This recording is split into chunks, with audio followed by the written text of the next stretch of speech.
Welcome to the Morning Walk with Murty Digital Stroll. And to start things off today, just imagine an unblinking digital eye just watching your screen for 36 straight hours. Yeah, like every focus sprint, every complex workflow, and let's be honest, every mindless tangent too. Exactly. It records the sheer, unvarnished reality of where your attention actually goes. Which begs the question, would you have the courage to reread that log? I mean, I don't know if I would. But today, we're not just summarizing a stack of text or running through a list of daily habits. We're looking directly through the digital prism to extract the legacy code of Project Antaryami. Right. We're moving way past the surface-level metadata and really getting into the actual operating philosophy here. We're analyzing the digital footprints of lead architect Murty BVNS. And to do this, we're looking at this incredible foundational document. It's this AI-generated log simply titled Murty's Activity from August 1st to 19th August 2026.md. And honestly, finding this document, it was like finding a fellow traveler's spark in the dark. It just illuminates the hidden architecture of this incredibly complex digital life. Yeah, that spark is exactly what we need for this Gurukul session. I mean, it provides this 19-day window that is just completely unflinching. Totally. So as the strategic auditor today, my focus is going to be on the mechanics, right? Like the digital migration, the workflow optimization, and basically how you physically build a machine that handles this staggering amount of output. And while you track the systems, I'll be taking the role of the wisdom seeker. So I'll be looking at the philosophical implications, the Gurukul 2.0 aspect of all this. Because what we're decoding is really a masterclass in how to build a digital ecosystem that doesn't just, churn out content, but actually serves human wisdom and culture and community. I love that. So let's kick things off by looking at this major, almost tectonic shift in the lead architect's toolset. He recently migrated a massive chunk of his open-ended conversational workflows away from this AI observer tool called Littlebird and moved them over to Claude AI. Right, which, on paper, it just looks like a simple software swap. Yeah, like, oh, I changed my app. Yeah. But the underlying mechanics tell a totally different story. They really do. The motivation behind that shift is fascinating because it wasn't a case of Littlebird failing or breaking down. I mean, it was a deeply pragmatic decision about resource management. Right. It was entirely about the economics of the platforms. Because Claude offers generous query limits, right? Which makes it the logical engine for brainstorming, scripting, open-ended chatting, all that heavy lifting. Exactly. Whereas Littlebird, on the other hand, started running this strict meter on every single interaction. Yeah. So Murty BVNS just relegated Littlebird to this highly specialized, purely transactional role. And here's the critical pivot. He didn't uninstall Littlebird. No, he didn't. He kept it running in the background for one very specific reason. Littlebird possesses this unique superpower that Claude simply doesn't have, which is uncurated, passive historical observation. Which is so key. And that brings us to the philosophical core of this entire digital stroll. Because Murty shares this really profound realization with the AI itself. He literally tells Littlebird that traditional journaling is, quote, memory filtered through ego. Wow. I just have to pause on that phrase. Memory filtered through ego. Yeah, it hits hard, doesn't it? I mean, consider the act of writing in a diary at the end of a long day. You're essentially writing the narrative of the person you kind of wish you were. Oh, absolutely. You emphasize the 2 hours of deep work, and you conveniently omit the 90 minutes you spend doom scrolling social media. Or just staring blankly at a screen. Right. You basically act as the PR manager of your own history. Yeah. But an AI observer that tracks your cross-device activity for 36 hours, that is memory filtered through absolutely nothing. It is just the raw, objective truth of your screen time and your attention span. I see the value in that for sure, but I'm going to push back here a little bit. Okay, go for it. Isn't 36 hours of raw AI screen tracking just, overwhelming noise? Yeah. Like, how does a human brain actually extract legacy code from thousands of raw data points without just drowning in all that metadata? Doesn't relying on a machine to observe our truth sort of strip away our human right to narrate our own lives? That's a great question. It challenges that right, certainly, but it replaces it with something much more valuable for someone operating at Murty's level, which is structural honesty. Structural honesty. Okay, Yeah. because humanity has always used tools to understand itself, from mirrors to written language. But this is arguably the first time the tool doesn't care about our feelings, or our self-image. It just presents the data. Yeah, that's true. And Little Bird actually responds to Murty's realization, recognizing the profundity of being used not just as a chatbot, but as a literal digital mirror. It identifies this as a completely different genre of self-documentation. It's like replacing a portrait painter who flatters you with a high-definition security camera. Aha! Yes, exactly. Right, because the portrait painter is going to give you a strong jawline, hide the tired bags under your eyes, maybe paint you holding like a book of philosophy or something. Right, very dignified. But the security camera, it just shows you eating dry cereal over the sink at 3 a.m. No. It's jarring. It's super jarring, but necessary if you want to actually optimize a system. You can't fix a workflow if your ego is hiding the leaks. So understanding why he relies on this unfiltered observation, let's unpack exactly what that uncurated truth reveals. Because we're opening up this 19-day snapshot, August 1st to August 19th, 2026, to decode the daily operations. And the sheer volume of the output is just staggering. It really is. I mean, we're looking at a dual-language content factory operating at an elite level. The precision is what caught my eye, honestly. It's not just noise in that log, it's highly engineered signal. Exactly. He is running parallel podcast production lines. On one hand, you have the English podcast, Morning Walk with Murty, and on the other, the Telugu podcast, Antaryami. Right.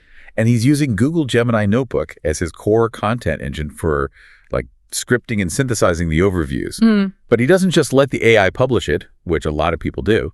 He takes that generated content, drops the audio into Audacity, amplifies it, and exports it as MP3s in stereo at exactly 44100 hertz. And see, that specific detail, the 4100 hertz export, is vital. It really shows a deep respect for the artisanal craft of audio. Yeah, it's so specific. Right, because in an era where anyone can just click a button and have an AI generate, mix, and publish a synthetic voice, Murty is acting like a master carpenter who insists on hand sanding the final piece of furniture. He is manually engineering those sound waves. It creates this beautiful friction between cutting-edge automation and traditional human craft. And speaking of friction, we need to talk about the analytics on that Telugu podcast, because this blew my mind. Yes. The 102 all-time plays and exactly 2 followers. 2 followers. Yeah. And yet, if you look at the logs, the metadata workflows, the SEO optimization on Blogger, the distribution across Spotify, Audio.com, and SoundCloud, it is all executed with the exact same flawless rigor as a show with 2 million followers. And that is the essence of building a legacy. He isn't chasing the algorithm, Right. He isn't doing this for viral fame or monetization. He's doing this because the work itself, the sharing of knowledge in his native language, has intrinsic value. He is building an archive. And he's building it at an unbelievable, almost terrifying pace. Yeah. The raw data reveals this quote-unquote monster session around August 18th and 19th, a 36-hour continuous work marathon. Which is wild because most people would emerge from a 36-hour sprint completely depleted, just useless. Oh, absolutely, brain dead. But Murty used the AI to observe the marathon itself and then turn that exact observation into an honest, publishable podcast episode. Talk about eating your own dog food. That is meta-productivity on a level I have rarely seen. Yeah, it's brilliant. He turns the friction of the work into the content of the work. And right in the middle of this August window, he launches yet another massive initiative, the Yayavaram Panchangam podcast. This is a perfect example of his ability to synthesize different worlds. Yeah, for those who might not know, he's taking traditional Drikpanchang astrological data, which is essentially the deeply complex mathematical mapping of Hindu celestial time and lunar calendars, feeding that ancient chronological data through a modern Gemini notebook, and creating a daily Telugu broadcast in a single narrator brief format. It's incredible. He's using generative AI to translate ancient chronological wisdom into a daily digestible digital format. Yeah. It's basically the perfect synthesis of his identity as a modern architect and a cultural preserver. But managing a system like this requires a serious control room. His mission control is ClickUp, and his workspace has these incredibly named spaces, like what is called Murty's influence on web. But the one that really stood out to me is named Perpetual Motor. Oh, man. That name tells you everything you need to know about his mindset. A perpetual motor is a system that feeds its own energy back into itself to keep running indefinitely. Exactly. It sounds less like a standard to-do list and more like a digital air traffic control tower. The AI manages all the incoming flights of raw data, scheduling, and scripts, so Murty can just focus on sitting in the tower and actually flying the planes. Right. But the schedule itself is brutal. I mean, his Google Calendar has a recurring block from 2 a.m. to 4:30 a.m. every single day titled Morning Brief and Plan the Day. 2 in the morning, every day. Let that sink in. But just as you start to think he is literally a machine, the logs casually reveal something deeply human. August 1st was his birthday. So while he's building perpetual motors at 3 a.m. and running dual language audio exports, he's also fielding a heavy stream of Facebook birthday wishes. Which beautifully grounds the data. Because beneath the metadata tags, the 36-hour sprints, and the AI scripts, there is just a person celebrating another year of life with his community. Which forces me to ask you the central question of this session. Looking at this intense gravitational center of tools, Brave browser, Gemini, ClickUp, WhatsApp, Claude, Littlebird, is this the architecture of a modern digital machine? Or is it the architecture of a Gurukul? Oh, it is absolutely a Gurukul, and the legacy code proves it. Because, a casual observer might look at a 60-plus-year-old architect running a 36-hour sprint at 3 a.m. and just assume he's obsessed with personal productivity. Sure, like a tech bro. Right. But there is a deeply human, community-focused layer running in parallel to everything we've just discussed. All of this productivity translates directly into teaching. Yeah, because creating dual language content is impressive, but content alone doesn't build a Gurukul. A Gurukul requires a master-student feedback loop. It requires mentorship. So let's unpack how he actually does that, because WhatsApp Business is doing an extraordinary amount of heavy lifting in this ecosystem. It really is. It serves as his primary communication layer. The AI log that he actively manages between 122 and 130 unread messages across 17 to 20 different groups every single day. Okay, I'm going to be honest. Waking up to 130 unread messages across 20 groups would give me a massive anxiety attack.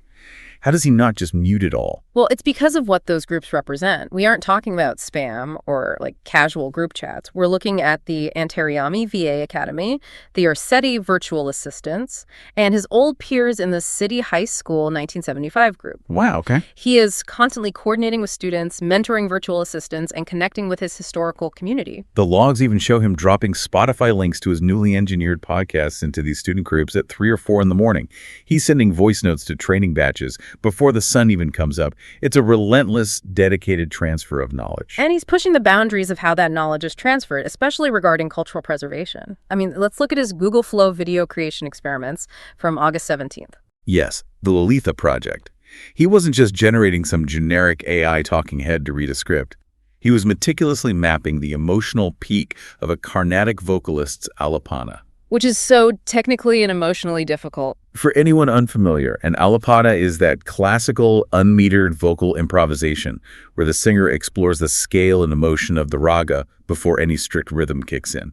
It is deeply nuanced, incredibly human music. And Murty is using the most advanced digital tools of 2026 to capture that exact human nuance. He's matching the rhythmic build of the AI video generation to the emotional swell of the alapana. He isn't just transferring data to his students, he's translating cultural heritage into the digital language of the future. That's amazing. It really is. That is the essence of Gurukul 2.0, transferring resonance, not just information. But even a Gurukul master operating a perpetual motor needs to cool down. And this leads to my absolute favorite discovery in the entire 19-day summary.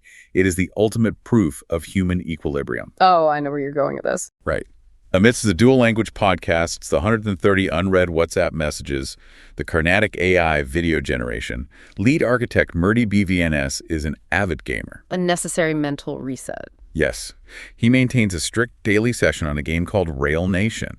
He plays under the handle Murty Virtual. He has climbed to level 31, and he's part of an association called Tickaflax in the Coast and Tides server world. I love this detail so much because his choice of game is so revealing. Rail Nation isn't a chaotic, mindless shooter where you just turn your brain off. No, not at all. It is a highly strategic simulation. It involves setting precise timers, managing complex delivery schedules across a map, and coordinating resource sharing with the team in chat. It's basically digital supply chain management.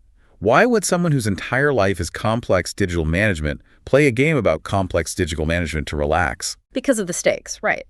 It acts as a cognitive sandbox. When you're pouring your soul into creating a 36-hour unfiltered truth podcast or mentoring real-world virtual assistants whose actual livelihoods might depend on your training, the emotional stakes are incredibly high. That makes total sense. RailNation uses the same strategic muscles, planning, timing, optimizing, but it has predictable rules, close feedback loops, and the stakes are entirely virtual. If a train is late in the coast and tides world, nobody's real life is impacted. It's the perfect, low-stakes, strategic break for a high-stakes mind. That's a brilliant way to look at it. It makes you wonder about the architecture of your own downtime. Like, even if you optimize your digital workflow perfectly, your brain requires a sandbox to rest. Right. What is your level 31 RailNation? Where do you go to manage imaginary train schedules just so you don't have to carry the weight of the real world for 20 minutes? It's a critical part of the equilibrium. But, as we analyze the success of this ecosystem, we really have to talk about the friction that almost broke it. Because pulling this exact 19-day legacy code triggered a massive systemic issue. Oh yes, the climax of the source material. This is where we hit the irony of the modern digital economy, the 82 credit tax. Yeah, so we've established that Little Bird's unique superpower is its broad, honest, historical observation. But when Murty actually asked Little Bird to do its job, to summarize all of his cross-device activity for those 19 days in August, the system penalized him heavily. It completely wiped him out. The AI processed the massive request, and it cost him a staggering 82 credits.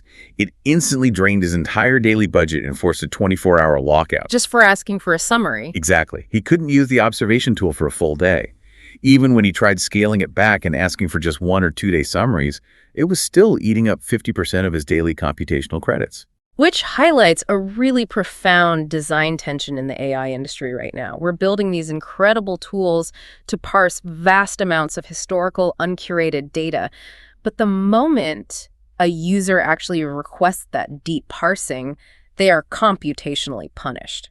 It's like buying a world-class multi-million-dollar sports car, but the manufacturer tells you you're only allowed to drive it over 30 miles an hour once a month.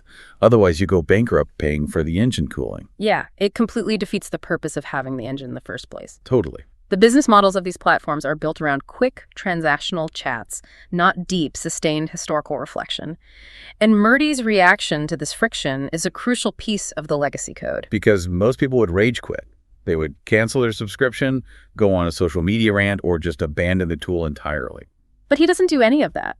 He reacts with the pragmatic patience of a veteran beta tester. He understands that software is built by humans, and those developers have to eat. He understands ROI, return on investment, and server resource management. He literally tells the AI, and I'm quoting here, "I know that one day or other the developers had to think of the ROI on their resources." He doesn't get angry. He gets strategic. Yeah. He tells Little Bird to draft targeted, constructive feedback to its own development team. He asks them to align their credit pricing with their core value proposition.